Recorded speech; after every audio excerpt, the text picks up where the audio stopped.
Hey guys, Weeby Newz here, and today we're going to be discussing the unused executions of Super Danganronpa Another 2, and I'm going to be ranking them from my least favorite to my favorite. Also, I am going to be including the Chapter 5 executions for Sora, Yuki, Iroha, and Yuruko, since we only got to see glimpses of those executions, rather than experiencing them in their entirety. Also, Unused did include their descriptions in the unused execution section of the character sheets, so it just feels right to consider them unused executions, since the creator obviously does. But yeah, please do leave a like and subscribe if you do enjoy this video and these types of videos. It really does help me out a lot with the YouTube Sora. But yeah, without further ado, let's go ahead and get right into the video. Number 11 is Yuki Maida's execution, detention. There's a desk and chair on the conveyor belt, and Maida is sitting on it. The machine at the back moves, making a huge noise, and Maida is slowly dragged towards the machine. Although he is the ultimate lucky student, nothing such as the machine breaking down happens. Maida is crushed under the machine. I like how even Lanuge is just like, yep, it's detention again,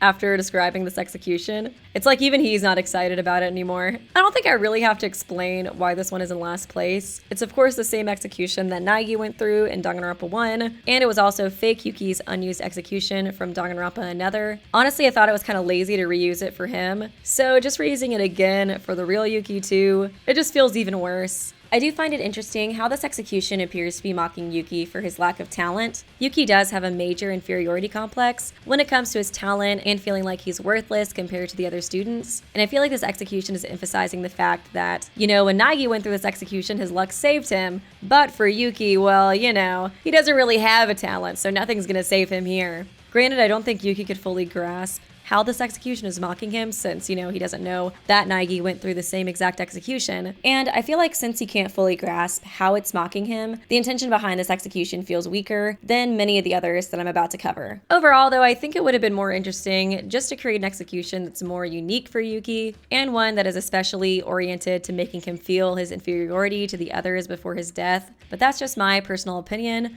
Number 10 is Teruya Otori's execution, new genuine luxury golden box. Otori is pulled by chains to a room that says "Do not approach." Terrifying noises are heard from inside, and the screen goes dark. The lights turn on to reveal an auction house. The auctioneer Monocro presents the first item, and buyers bid and purchase the wares. The wares are put in boxes with question marks on them, and as the auction finishes with the 6th ware, the successful bidders all simultaneously open their boxes as if to boast their goods. In one of the boxes is a tied-up Otori thrashing about, and the rest are empty. The bidders who bought empty boxes are furious, and they protest the auctioneer Monokuma, who runs away. A riot occurs, and the bidders storm the box Otori is in and rip him apart. After a few moments, the buyers put their favorite pieces in boxes and leave with a satisfied expression. Meanwhile, the roughened up buyer who received the original Otori raises a white flag as the screen goes dark at the bloody auction house. So this one is a twist on Teruya's unused execution for Danganronpa Another 1. The main difference between the two is that in the first one, he's torn apart by Monokuma in the room labeled "Do not approach," and in this one, he's torn apart by the bidders on screen.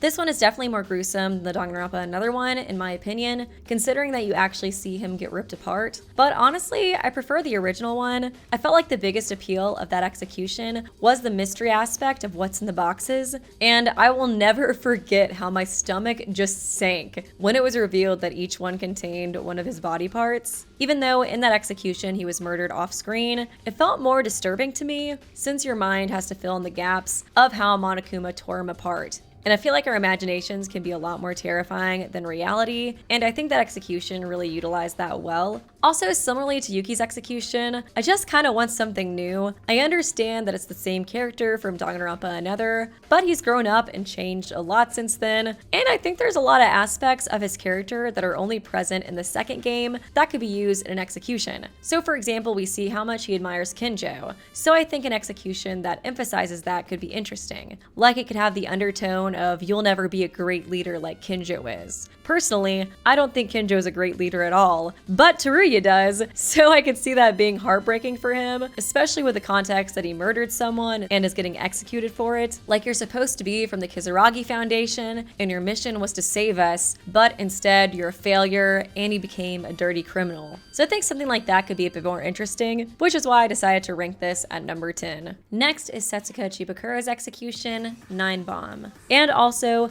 big trigger warnings for this one as well. I will put the reasons on the screen. If you do not think you can handle it, please skip to this timestamp. With her limbs tied, Chibukuro lies prone on top of a pool table. A mouth oranger comes out from somewhere and fixes her jaw open. A billiards player Monocro wearing a suit makes a grand entrance while chalking a pool cue. He then approaches the balls on the pool table. On the table, balls numbered 1 through 9 are neatly arranged. After a deep breath, Monocro starts with the first ball and consecutively hits the balls. The first ball reflects off the walls, shooting around Chibukuro until eventually ending up in her mouth. The second ball reflects until going into her mouth as well. The same for the third ball and the fourth ball. The subsequent balls push previous balls deeper into her throat, her stomach, and esophagus, becoming crammed. At last, Monocro shoots the long-awaited final 9 ball. The 9 ball is larger than the others, and strange beeping noises can be heard. The 9 ball also hits against the walls, each bounce causing it to flash brighter. After ceaselessly ricocheting off of walls and letting out light, it rolls towards Chibukuro's face. Right before hitting her face, it explodes with a blast. So yeah, what does Newz have against Chapter 3 victims? First Inori and now Setsuka? She already by far had the worst canon death. So like, what made her deserve this too?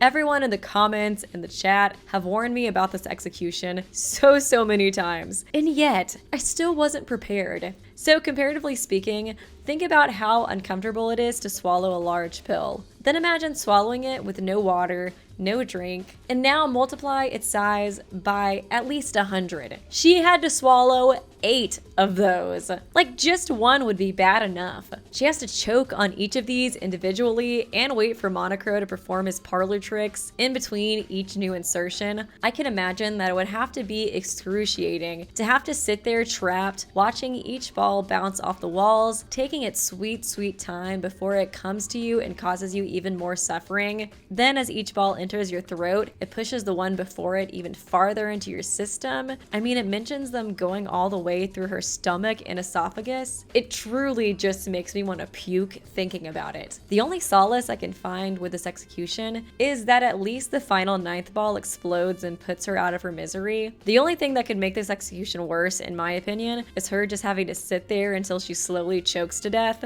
Overall, I can't really tell how I feel about this execution. I've liked some really gruesome executions before it, but this one is it's just so much. I feel like I'd probably like it more if it was connected to a past trauma or something along those lines. I think my favorite executions are the ones that are personalized to make the character emotionally fall into despair before their death. If the execution is really gruesome physically, then there's less to analyze, and therefore it feels like there was less thought put into it, and it kind of feels like it was created more for shock value. I feel like this execution focuses solely on shock value, which is in my opinion why it's so infamous, and it's why I ranked it lower on this list. Number 8 is Yuri Kagaran's execution, Space Travel Another. Also, massive trigger warning for this one. I will put the reasoning on the screen. If you do not think you can handle it, please skip to this timestamp, and I'll give you some time to go ahead and exit if you need to. As for everybody else, let's go ahead and continue. There's a familiar rocket ready. Kagaran is in the rocket with his hands and legs tied. The doors of the rocket close, and it starts taking off with a bright light. It's going above the sky, clouds, and atmosphere out of Earth to space. After it continues going up, it starts dropping.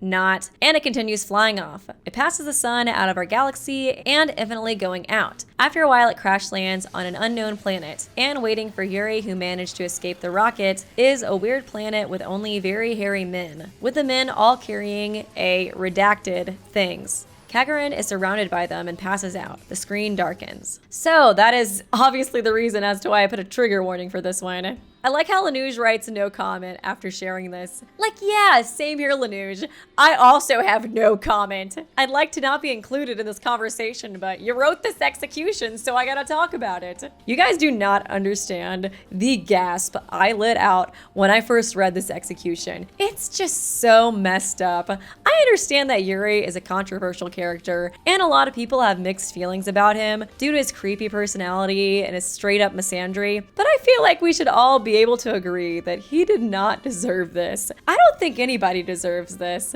One thing I do like about this execution is how it references Jin Kirigiri and Kaido's executions. In both of those executions, they were intended to be sent into space and then drop down to their death. And I thought it was pretty funny how Newz wrote this. Like, after it continues going up, it starts dropping. Not. Like, it almost kind of looks like it's going to be the same execution, but then it turns into its own thing. I thought that was pretty clever. But obviously, this execution is meant to reflect his talent as the ultimate spaceman. He expresses that he didn't particularly care for his talent, but even with that in mind, it was still a huge part of his identity, and he was able to live a very successful life focusing on this career path. So including this in his execution does feel very fitting. Yuri's most notable trait is his love for women and his hatred for men. His dream is literally to make a permanent impression on a woman, like how Utsuro was able to do so for Akane. He's even willing to die for this dream. So this execution is truly his personal hell. He's surrounded by only large, masculine men who are implied to be essaying him in his final moments. Yuri likely would have killed for the sake of one of the female characters as well, and wouldn't have been upset by the idea of getting executed. His dream, after all, was to live in that woman's mind forever. So I could see him actually being like really excited right before Monokuro announces the execution. I could see him doing like, "Farewell, my love. Please always remember my final moments. Keep them in your heart." I could totally see him saying something like that before getting like dragged off. And I could even see him smiling throughout his execution until it gets to that final part. In his final moments, he'd likely be thinking about how this moment is how he'll be forever remembered by that woman. Ugh, it's just truly his worst nightmare. This execution is absolutely horrendous, and it's probably one of the most despair-inducing executions in Danganronpa history. It fits his character so well. Like I said, it truly is his personal hell. And I mean, I can't imagine how much despair it would bring him. And usually I do consider that a decent bit while ranking these executions, but this one's just so disturbing and upsetting that personally I'd feel like a psychopath if I ranked this execution any higher, so that's why I left it here. Next is Shinji Kasai's execution, Scorching Hellfire Emergency. A firefighter, Monokuro, receives an emergency call and heads to the fire scene. Kasai is tied on top of the fire truck's bonnet. Kasai's skin glistens because he has oil on it. The fire truck violates the speed limit and speeds to the fire scene. It seems that a child Monokuro is in the burning building, and the parent Monokuro is pacing outside the building. The fire truck finally reaches the fire scene. Not. It straight up goes through the building and runs off somewhere. While going through the burning building, Kasai's body is completely lit up and he is oxidized. The background music stops, and the scene changes to Kasai's funeral. The location is the ocean. When Kasai's bone meals are about to be thrown into the ocean, firefighter Monokuro comes out of nowhere and runs to the fire scene again with the box of the bone meal. Kasai's bone meal is put into a fire extinguisher and sprayed into a still burning building. Finally, the fire seems to extinguish. Not. The fire gets way worse and the building collapses, burying all the Monokuros with it. The first interesting thing I noticed about this execution is that I feel like it could potentially be a callback to Celeste's execution in Danganronpa 1, since both feature the culprit dying from burning alive, and in both executions there's a fire truck that crashes through the burning area. As for the rest of the execution, it heavily references the moment Shinji decided to become a firefighter. He explains in his free time events that when he was younger, there was a huge fire near his school. He decided to go in and save the child that was trapped inside. He successfully saves them, and as a thank you, the child made him the flower necklace that we see him wearing in the Killing Game. After this, Shinji felt that his purpose in life was to save people. So in order to bring him despair, Monokuro decided to mock this belief by making his execution perpetuate the idea that he can't save others, and instead makes the situation worse. Similar to his origin story of becoming a firefighter, in this execution there's a child stuck in a burning building. Instead of saving the child this time, Shinji is attached to a truck that crashes into the building and very likely kills the child. Then, after his death, Monokuro uses Shinji's ashes to put out another fire, and like the previous situation, Shinji's presence just makes the fire worse. His ashes make the fire more intense, to the point that the building collapses on everyone inside. I like this execution, but I do feel like the presentation is a bit convoluted, with him dying and the music cutting out, and then there being a funeral, and then there being another fire. Kinda seems like overkill, literally. I definitely see the vision of destroying Shinji's core belief and putting him in despair by doing so, but I think I would have preferred if they targeted his insecurities instead. It's also revealed in Shinji's free time events that he blames himself for his uncle's death, since it was indirectly caused by his recklessness. This event was very traumatic for him, so much so that he gets paralyzed by snow due to it looking like ashes. So I think it would have been really cool to have his recklessness cause his own death in an execution, or something along those lines to emphasize this past mistake. So for example, the execution starts and he's running away, he finds an exit, and it's a seemingly surefire way to escape his death, but right before he leaves, he sees Yuki trapped in a fire. He knows it's likely a trick by Monocro, but he just can't help himself, and then goes in to save him. Once he's in the thick of the fire, that's when he sees that the Yuki he saw was a fake, but at this point he's too deep in and there's no escape. Monocro pours gasoline into the area and the flames consume him. I think something like that would be a little bit more interesting in my opinion, since like I said, it dives way deeper into those insecurities that he has. Next is Shobai Hashimoto's execution, Dead or Money. In a dark warehouse-like place, Hashimoto is tied to a chair. Monocro comes in mafia clothes and shows 2 buttons to Hashimoto. One button has a heart and the other has a dollar sign. In other words, he has to choose between life or money. Obviously valuing his life over money, Shobai tries to press the heart button. Since his arms are tied, he struggles to use his mouth or feet to press it, but he leans forward too much and the chair falls over. The edge of the chair presses the dollar button in the process, and hundreds of millions of dollar bills fall from the sky and bury Hashimoto from sight. Soon after, the Mafia Monocro takes out a submachine gun and sprays the money pile with bullets. The pile is stained red, and Monocro leaves the warehouse like in a noir film. Shobai has a really unfortunate childhood. It's revealed in his free time events that he lost contact with his parents in a foreign country. Right after this, he was caught by some street thugs and nearly sold into slavery. After escaping this situation, he had to learn how to survive on the streets in an unfamiliar country. Through this, he learned that he's unable to do anything unless he has money, and so he became obsessed with attaining it. He even expressed that he'd be willing to eat shit if it meant that he gained another penny. So he started doing sketchy jobs in order to make the money, and eventually he moved on to darker and darker jobs so that he could earn the big bucks. Something interesting about Shobai is that he knows he's trash. He doesn't want sympathy for his childhood, and he knows that he's responsible for the horrible person he's become. He pushes away anybody who tries to get close to him, and believes he's not deserving of friendship or a true, genuine connection. So honestly, I think he'd find this execution to be really fitting. He'd likely even feel like it's what he deserves. I feel like this execution is meant to symbolize how he can never change from being the piece of trash that he is. He always chooses money in life, no matter how awful the task he has to perform is. This moment is the first time he decides to choose something else, but regardless of that, he still receives it, and it's what kills him, emphasizing this idea that he can never become more than a money-obsessed piece of trash. I personally really like this execution. I feel like it's simple, but still very fitting for his character. I think the best way to put Shobai into despair is by confirming his own beliefs about himself, and this execution does just that. Next is Yuruko Kabuya's execution. Yuruko Kabuya liquor, the proper recipe of Yuruko. Yuruko is dragged by chains and falls into a warehouse. Then a giant wine bottle rises from the floor and swallows her. In a flash, Yuruko is imprisoned in the empty bottle. Immediately, a pipe connected to the bottle starts to gush out purple fruit wine. In a blink of an eye, the wine fills up the bottle and Kabuya is engulfed. She pounds at the bottle to no avail. Eventually, she is submerged, and the alcohol makes her lose her wits. When she's about to pass out, a sharp straw shoots into the bottle at lightning speed and impales her body. Afterwards, there's a close-up on the trademark Yuruko, as fresh blood mixes with the wine. Monocro drinks the completed liquor through the straw, and the screen goes dark. This is one of the executions that we get to see a sneak peek of at the end of chapter 5. We see her struggling to escape from inside the wine bottle before she's fully submerged. I really like how this execution reflects her talent as the ultimate hostess. It's revealed in her free time events how much her talent means to her. She found it through a former friend who was able to get her out of a difficult time through it, and she expressed how much she loved listening to clients while working. This heavily influenced her to become a counselor and symbol of next generation hope. I also really like how ironic this execution is too. It's mentioned that Yuruko worked as the ultimate hostess when she was underage, so it's very interesting that she was killed surrounded by alcohol, which was what was illegal for her to consume as well as serve to customers. I feel like Monocro kills her in this way to pass judgment on her and to shame her for a talent/job that she loves so much. I feel like he really wants her to feel ashamed of it in her final moments, and I find that really powerful and quite despair-inducing. Next is Iroha Nijue's execution. A master is not picky about their brush.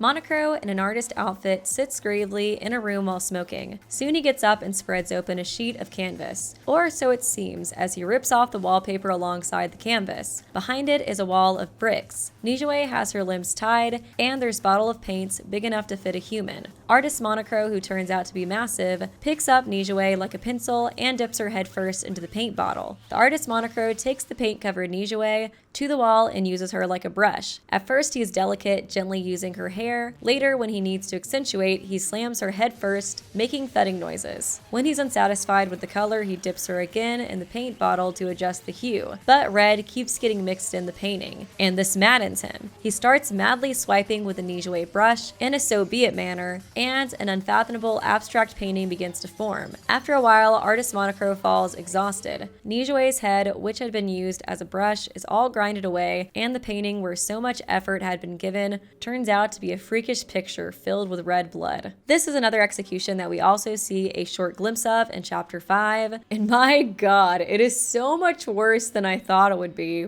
In my opinion, this has got to be one of the most painful executions. It's revealed in Roja's free time events that she actually really dislikes her talent. She doesn't enjoy it at all, and instead seems to find it rather distressing. Her true dream is to create manga, but she's forced to pursue painting by her family since they don't see manga as true art. It's also expanded upon in her character sheet that before she was affected by Utsuro's divine luck, she was locked in her room and forced to practice painting 24/7. And she was physically abused if she tried to rebel or escape. So yeah, no wonder she found it distressing even after improving. I imagine it'd have to be horrible to die to a talent you don't even like and were abused for. She never wanted this to be her identity in the first place, and yet it's all she'll ever be remembered as. I feel like the execution mirrors the physical and mental abuse she had to face from her parents. In it, we see Monochrome painting using her as a brush. He becomes more and more rough, and eventually Aroha's blood spills onto the piece. This angers him, and he seemingly blames this mistake on Aroha, and he punishes her by painting even harder with her. Just like her parents, he perceives Aroha as the screw-up, like, of course she can't create a wonderful piece, she's getting her blood all over it, so inconvenient. Then after this, just like her parents, he decides to physically push her harder to fix her mistakes. In this execution, he's literally pushing her harder, while with her parents, they locked her up 24/7 and forced her to practice. Monochrome pushes her until she's broken physically, and her parents pushed her until she was broken mentally. I really like how they made this execution mirror her childhood, especially since I feel like she has one of the most tragic ones. So yeah, overall, I really enjoy this execution. Next is Mikado Sonoji's execution. Super Press in the Woods does not cover the execution of Sonoji Mikado. I do want to say this is the only one that's Google translated as well, so it might come off a little bit more awkward than the others. Behind the bound Sonoji, a boxing ring, a Ho-Wat-style castle, walls, buildings, and a small wooden house rise one after the other. The scene changes and Sonoji appears as a human punching bag, with only his face exposed to the punch machine. The scene changes and Sonoji appears in the elevator hallway with his limbs ripped off by zombies. The scene changes again, and Sonoji, who has become rags, is getting his head beaten by a brick once more. The scene changes, and now he's falling off of the top of a building. The scene changes, and now there are chunks of meat. It's unspecified whether or not they are Sonoji, but they are scattered in small, empty shacks. At some point, the wooden house catches fire, and the flames start to spread in an instant. The flames spread to the rest of the set, and they begin to collapse. The screen blacks out as the flames hit the shacks. One of the first things that really stood out to me about this execution is how similar it is to Junko's in Danganronpa 1. Like her, he's forced to suffer through every execution that he forced onto his classmates before him. It's a very fitting end for the mastermind of a killing game. The boxing ring setting is meant to parallel Hajime's execution. When he's ripped apart by zombies, that's referencing Emma's. Newz specifies in the character sheet that when he's getting his head beaten in by a brick, that was meant to resemble Aroha's execution that we briefly see in chapter 5. And then we see him fall off a building, symbolizing Nikkei's demise. And I gotta say, good for him. I would love to see his hand version celebrating in Void Theater while this is going on. Moving on though, it's very fitting that he's forced to suffer through every execution that he crafted for the Voids, the ones he led and betrayed by not originally telling them that they would have to die in this killing game. Although it is very fitting, I do wish we could have seen him suffer through Yuki, Sora, Kanade, Hibiki, and Yuruko's executions too. I'm just personally all for Mikado suffering. If this took place in chapter 6 too, it would have been especially satisfying to watch the survivors watch him suffer through all the pain he'd just inflicted on them a chapter ago. But yeah, like I said, I'm just all for Mikado suffering. The final scene of this execution too mentions chunks of meat scattered into different shacks. These are likely pieces of Mikado. Ew, I know. The shacks are set on fire and the screen blacks out, presumably the fire reduces him to ashes. This ending is obviously meant to parallel when human Mikado met Utsuro for the first time. As a refresher, he was an orphan who had no interest in life. When he was a child, the orphanage he lived at caught on fire, fire. He originally planned to just die in the fire as he had no desire to live, but he was saved by a mysterious stranger named Utsuro. He was convinced that this person was special, and he dedicated his life to reuniting with him. He was so obsessed with reuniting with Utsuro that he even relit the orphanage, hoping that he would save him again. It's so fitting that his final scene in this execution parallels the fire at the orphanage, since it's that moment that gave him the will to live, and it's also how he would have originally died if Utsuro hadn't shown up. I'm assuming this execution would have happened at the end of chapter 6, after alter ego Mikado failed to steal Utsuro's divine luck, so I feel like it could have been meant to symbolize this colossal failure. Mikado's obsession with Utsuro and his divine luck outlived even his human self, and this was all both versions of himself cared about. I feel like this execution ending in the same way he would have originally died in the orphanage fire is meant to symbolize that his entire existence was completely pointless. After everything he did to accomplish his goal, his story still ends in the same way it would have if he had never met Utsuro. And I just find that to be so powerful and satisfying. I really love this execution. I think it's really cool how even though it's executing alter ego Mikado, it still references human Mikado's past. Even though their personalities are different in some ways, they still undoubtedly feel interconnected to each other, I'm sure. And I think it's cool that it referenced that. Overall, yeah, I love this execution. Mikado's suffering is always going to be an 11 out of 10. The only reason I didn't rank it any higher is because he didn't suffer more. Next is Sora's execution. Deep sea travel, bottom of the sea. Sora is pulled away by chains into the water, right after a weird machine with Monokuro's face shoots out chains like tentacles and binds Sora's arms and legs. Immediately after, the Monokuro machine descends under the ocean at high speed. At the deep sea, a shark appears out of nowhere and opens its mouth. As the sharks in Sora's eyes meet, the shark uses its sharp teeth to bite and shred both Sora and the Monokuro machine apart and swallow them. This execution obviously heavily parallels Akane and Utsuro's fates at the end of Danganronpa Another. After the killing game finished, the island collapsed due to the self-destruction switch being triggered. Utsuro and Akane went down with the island, and us as the players presumed that they both drowned to death. But then in SDRA 2, it's revealed that Utsuro drowned and his divine luck transferred to Akane. She was then somehow saved and remained in a brain-dead state. In the credits of Danganronpa Another, we see Utsuro falling to the bottom of the ocean to his death. This parallels that by having a machine forcibly drag Sora down to the bottom of the sea. I really love how this execution features Utsuro and Akane's fates in the previous game. When I first saw it, I just gasped. I was so stunned. The ending credits for Danganronpa Another was just so iconic and just messed me up so badly. I thought I could finally relax, but now there's Utsuro floating down to the bottom of the sea, passing by Ayame's torn up body. Like, I can never rest. I should have known better. Although I know Sora is technically just an algorithm with Akane's memories and not Akane Taira herself, I still can't help but feel that this execution is Mikado's way of saying it should have been you, Akane, who died instead of Utsuro. Since, like I said, she has the memories of Akane, and she even believed that she was her at some points in the game, and the way it just forcibly drags her down to make her experience Utsuro's death, I just can't help but feel like there was some bitterness from Mikado when he was writing this. Newz mentions in the character sheet that he thought this was the best animated execution, and I do agree that it looks really, really smooth. This moment in the game was probably the highlight of my entire playthrough. I never thought I'd see a group lose a class trial, and it was just so freaking cool to see, especially to see all these executions just happening back to back, and then it just opening up with this execution where it references the end of the last game, and it looks just so beautiful while doing so. It really felt like everything was starting to come full circle from the first game to this game, and it was just such a cool moment. Really one of my favorite moments in the entire game, because it's just like you're already freaking out about the fact that everybody's getting executed at once, and then on top of that you see a reference to the last game and you're like, oh, it's happening. I just love the scene.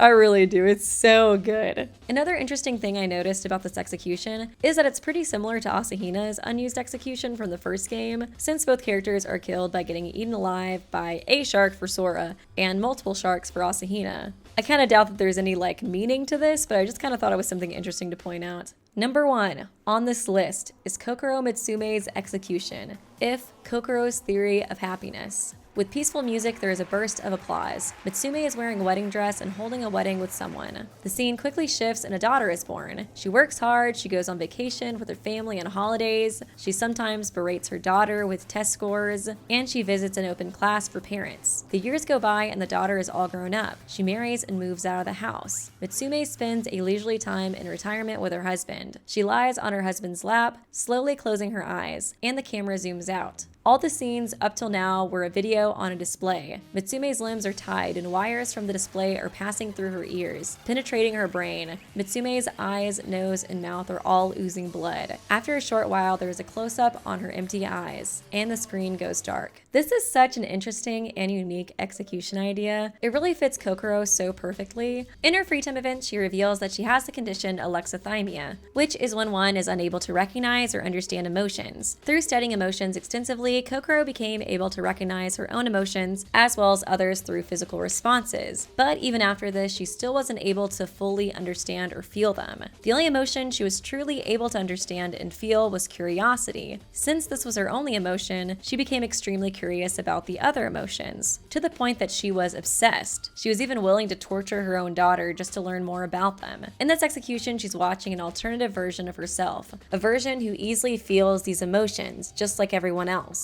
This is something she's longed to understand her entire life. Just like in her current life, she watches this alternate version of herself and recognizes the emotion she feels, but she's still yet to feel them herself. So in this execution, she's forced to watch what she's missing out on in life. It would have to be torturous to see a fake version of yourself accomplish your lifelong goal while you're literally dying. I feel like the purpose of this execution is to express that even after everything she's done in life to achieve her goals, she's still a failure. If she truly understood emotion, this is what it would look like, not how she is now. I feel like seeing herself in such a generic life too could rub in the fact that this is so easy to grasp for everybody else. Just rubbing in the idea that she's lesser than most people and that she was always going to fail in this journey. It's also ironic how in this dream life, she has a daughter and a loving relationship with her and her husband. I also like how this execution seems to reference Makako. When she saw Yamato for the first time in Danganronpa Another, blood oozed from her eyes, ears, and nose. This seemed to be one of the more extreme side effects from the memory storage device. And Kokoro's death is described quite similarly to these symptoms in this execution. Seeing her suffer in a similar way that Makako had to just feels like slight justice for my girl, which she deserves more than anybody. I truly want Kokoro to feel guilty for what she did, but the idea that she can't feel or understand it still is just another interesting layer to this execution in my opinion. Like, she can recognize what her body is telling her, and she can recognize what emotions Monokuro is trying to draw out of her, but she still can't fully grasp it. And that just makes this execution so ominous, especially considering how obsessed she was with understanding emotions. I do feel like some people might interpret it as instead of her watching the life pass her by on a screen, she's actually maybe experiencing it, and that's why the wires and stuff are in her brain. I personally kind of doubt this interpretation, just because I feel like if she was actually living that life and finally experiencing emotions for the first time, it wouldn't end on her having like a blank dead stare. I feel like the execution would call more attention to her crying or something along those lines. But that's just my personal opinion. I mean, like I said, I want her more than anything to feel guilty for what she did to Makako, but I feel like it's a bit more true to her character for her to still not completely feel that emotion even before her death. But yeah, this will conclude the video. I hope you guys enjoyed. Let me know what your favorite executions are.